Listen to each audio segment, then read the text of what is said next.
Implemented in October 2013, Japan's new secrecy law will incriminate and imprison any Japanese for speaking of their illnesses, deaths, and losses from Fukushima's ongoing radiation release. Ever since the Fukushima Daiichi triple meltdown of March 2011, we have not received any honest reports coming out of Japan's government or TEPCO, and the IAEA, the International Atomic Energy Agency, has the whole world and all scientists silenced on the actual truth about this worldwide nuclear event. We get lies after lies and cover-ups through the mainstream media, so the majority of the people worldwide have no idea about Fukushima's ongoing deadly release of lethal, man-made, weapons-grade radiation. They deny that it even happened. They say it is anything else other than radiation causing our illnesses and cancers. They blame it on cigarettes, alcohol, asbestos, all the things they have been blaming over the years. But these things are becoming less and less in the world. Less people are smoking. Asbestos is being removed from existence.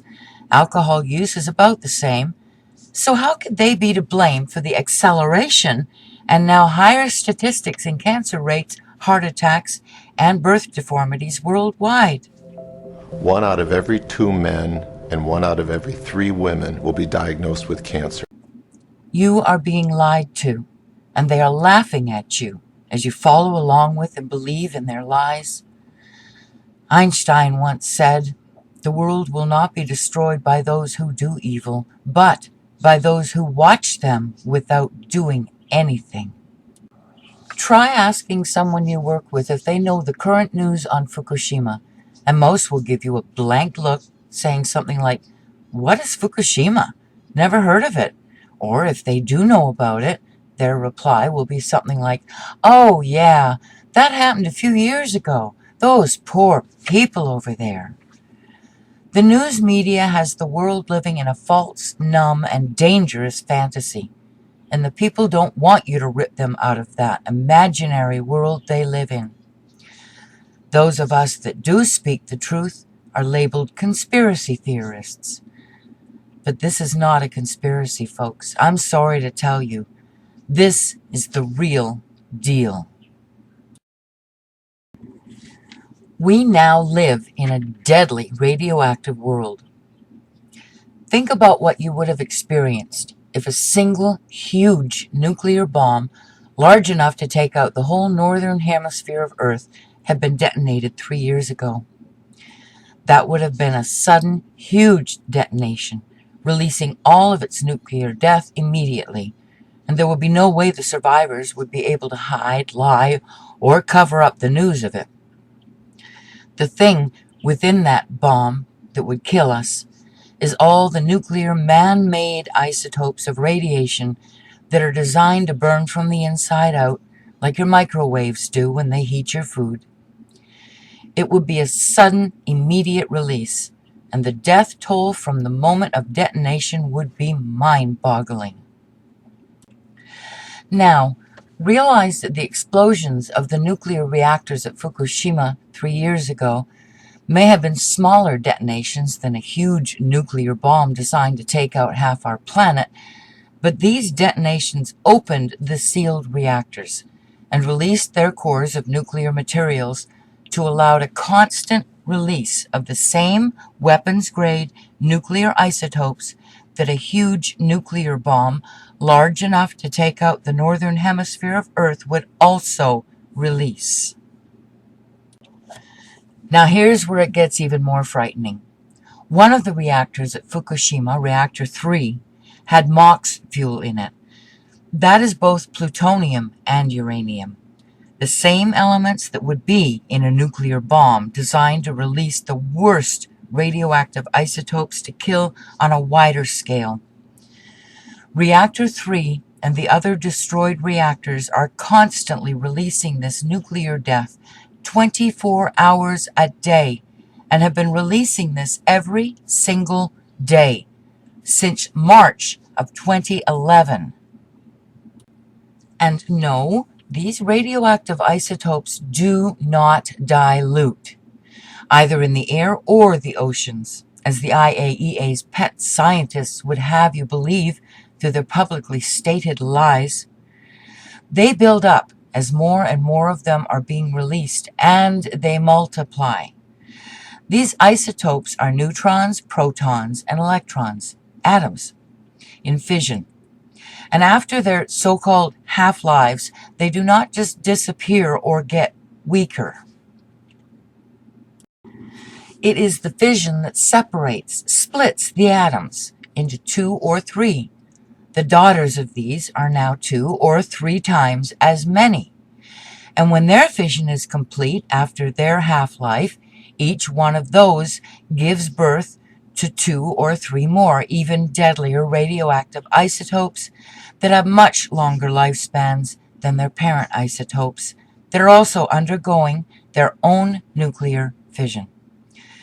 They are constantly splitting and multiplying worldwide now, not diluting. In fact, the word diluting doesn't even belong in the same sentence that is related in any way to man-made nuclear isotopes. When these isotopes enter your body, they burn their way through your body's cells and your DNA as they undergo their fission. The cells become damaged and begin to attempt to repair themselves, but your damaged DNA no longer has the ability to provide the blueprint for that cell's original composition. So the damaged cells grow and grow, not knowing when to stop, until they become malignant, cancerous tumors. If your DNA is damaged and you have offspring, your DNA no longer has a working blueprint to be able to know how to build another life. So we see terrible deformities in new births, including our wildlife and in our plants.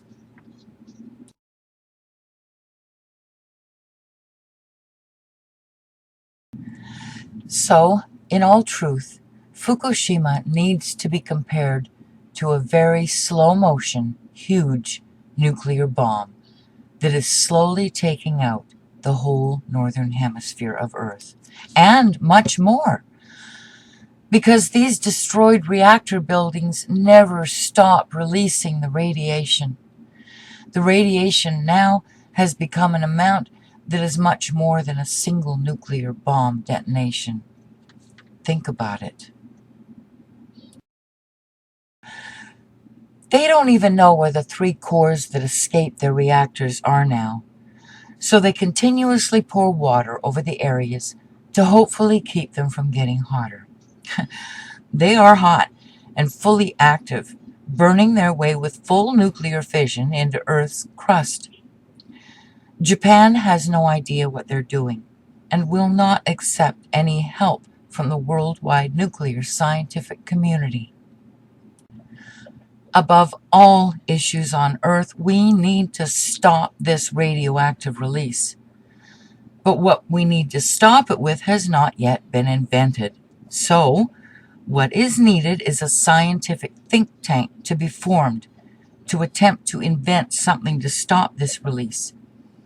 But the IAEA has the nuclear scientific community turned into puppets.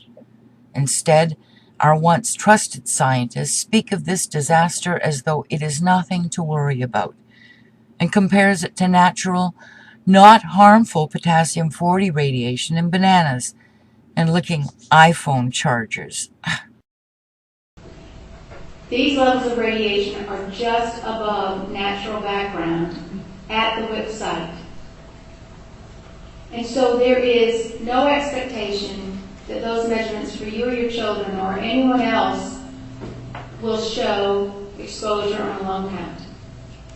They're down in the levels of licking your iPhone charger. And I'm not trying to be funny. I'm trying to equate radiation exposure to something that you can understand. They're treating us as though we are as mindless as snails and watching us fall ill and die. Their argument will be that they do not want to create mass hysteria. Well, By not giving the world the truth, they are taking away our chances of survival. And I believe that puts them into the category of being mass murderers.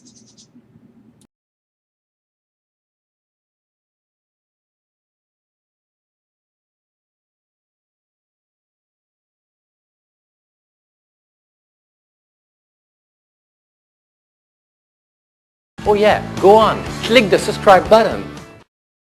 We need to get subscribed and get this unity stronger and beat YouTube at their own game.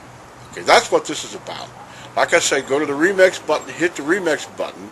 That way you'll have this video and keep up with this. Otherwise, YouTube's just going to control us, guys, and it's really bad.